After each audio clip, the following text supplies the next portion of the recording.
Hello mga kapakners! For today's video, ang aking topic po ngayon ay about po sa mga requirements po para sa pagpapakorek po ng maling baptismal.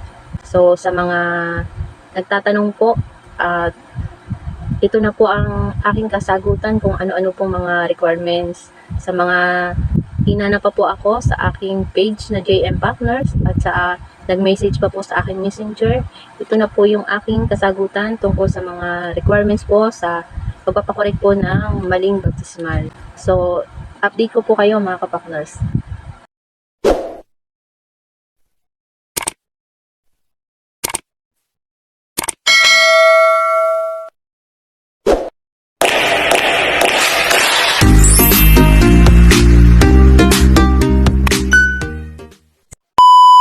So, umpisahan pala natin ito mga kapakner sa aking pagkuha muna ng aking baptismal, pero mali ang nakasulat.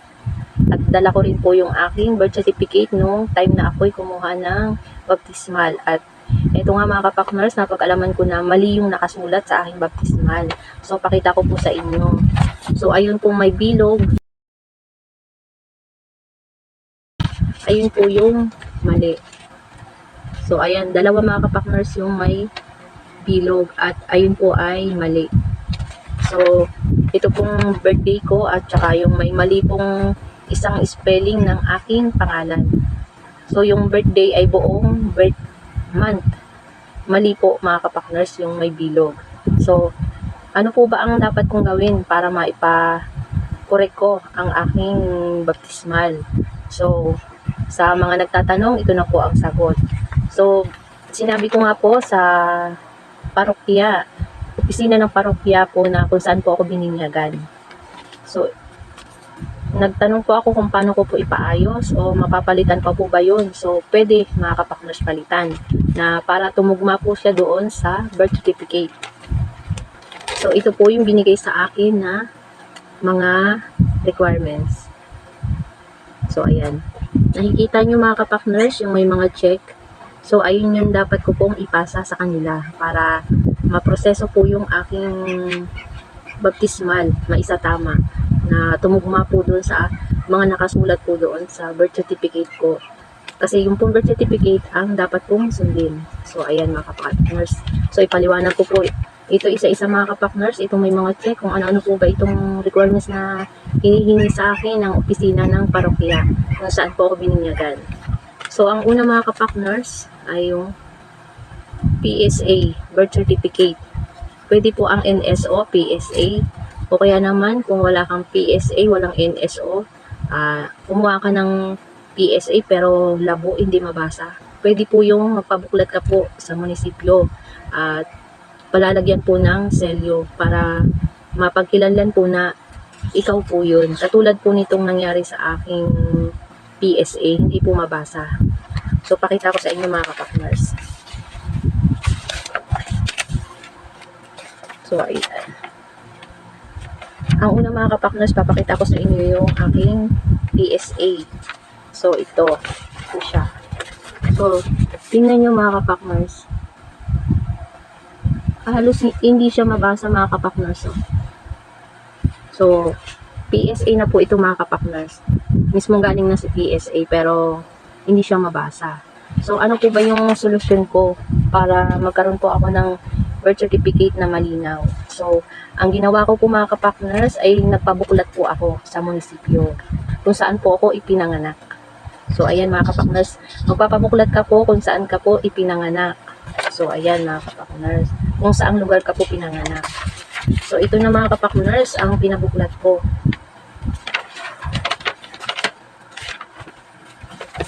So, ayan. So, ito pala mga kapakners. So, ito. Yan. Ito na yung pinabuklat ko mga kapakners. So, ito po. So, ito yung sinasabi mga kapakners na selyo. Kailangan, ito po bali, ito Xerox na lang to. So, itong selyo na to mga kapakners, ito ay manggagaling din sa munisipyo mga kapakners. Sila mismo ang magdidikit nito dun sa pinabuklat mo na birth certificate. Para katunayan na ikaw ay nagpabuklat at merong tatak ng galing ka sa munisipyo. Ayan mga kapakners. Ayan. Tapos ito yung selyo niya. So, ayan mga kapakners. So, ito na po yung pinakang original ko na birth certificate. Kasi, hindi mabasa sa PSA, kaya ito na mga kapakners yung aking ginagamit ngayon na birth certificate. Itong may selyo ko. So, ayan mga kapakners. So, kasi, pinaka-importante mga kapakners na requirements ay yung ating birth certificate. Kaya, ginawan ko talaga ng paraan para magkaroon ako ng birth certificate. Nagpabuklat ako.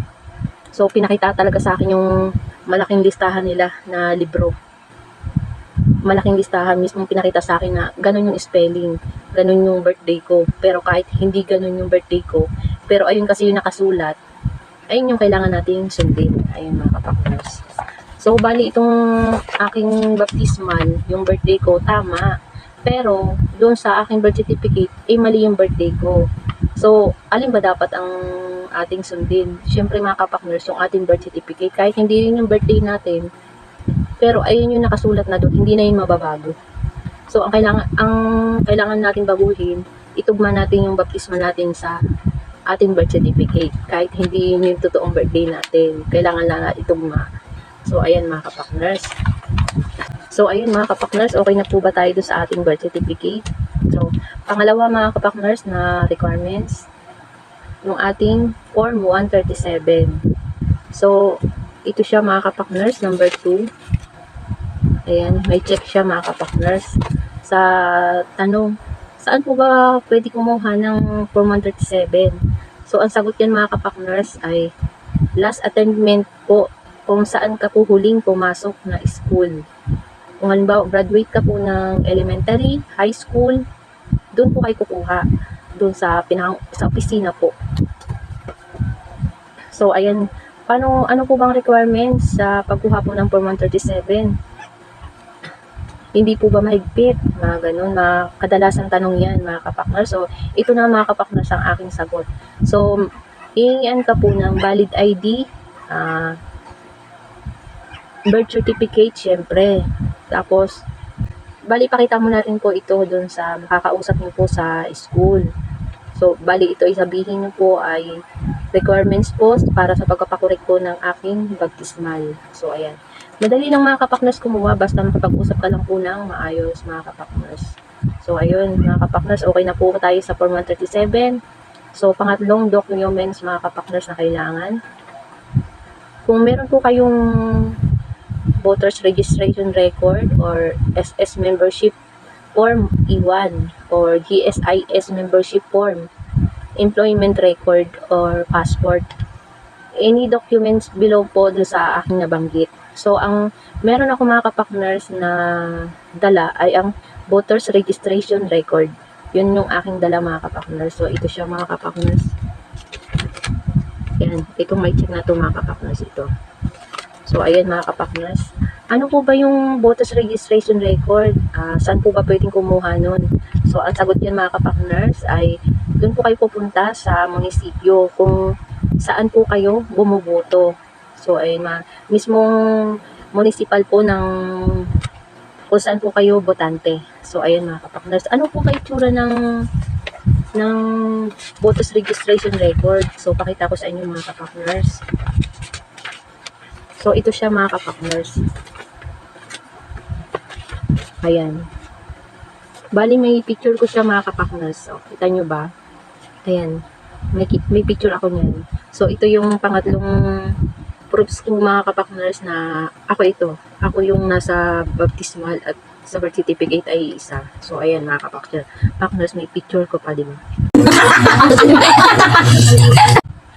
So, ayan mga kapakners. Tapos na tayo sa ating Voters Registration Record. So, pang-apat na requirements mga kapakners, any valid IDs with date and place of birth. So, ayan mga kapakners. So, ang aking dala mga kapakners ay yung ating PIC. Diba meron na tayong ngayon, itong bagong natin na Philippine Identification Card. So, ayan. Ayan mga kapakners. Kasi meron na siyang mismo pangalan, birthday, tapos kung saan ka nakatira, tapos yung kung saan ka pinanganak. So, ayan mga kapakners, ayun yung pinaka-importante dito, yung details na makikita mismo sa mismong valid mo na ID. So, ayan mga kapakners. So, ito na nga pala mga kapakners yung aking baptismal na naayos na. So, ayan. So, mga kapakners, kung kumpleto po yung inyong requirements, madali lang po makakuha. Basta yung una lang po ninyong gawin ay pumunta po kayo sa opisina po ng parokya kung saan po kayo bininyagan. Para po mabigyan po kayo ng mga kukunin nyo pong requirements na kailangan nyo pong makumpleto bago po uli kayo bumalik sa opisina uli ng parokya kung saan po kayo bininyagan. So, sa mga details po, sila na rin po ang magsasabi sa inyo kung ano po yung sunod nyo pong gagawin. Kasi ako mga kapakners, nakumpleto ko po yung mga requirements na kailangan. At nung pumunta po ako, so bali sa Quezon Province pa po yung aking kung saan ako ipinanganak. Then ako yung nakatira dito sa Cavite. Diba, ang layo po. So, pumunta po ako doon mga kapakners, dala ko na po lahat ng mga papeles na requirements para advance na po natin yung ating kaisipan na kailangan kong dalhin itong mga IDs na to, kailangan kong ganun. Para pag in case na may hanapin pa sila, mabigay mo agad, hindi ka na magpabalik-balik mga kapakners. Kung kumpleto po ang ating mga requirements and one day lang po, maghapon nyo lang pong ipaprocess, madadala nyo na rin po agad yung inyong tamang baptismal. So, may mga katanungan din po na aking nabasa sa comment sa aking YT, ang magkano po ba ang pagpapakorek ng maling baptismal? Malaki po ba ang babayaran? So, ang aking sagot yan mga kapakners ay maliit lang po. So, 100 pesos lang po sa opisina ng parokya kung saan po ako ipinanganak.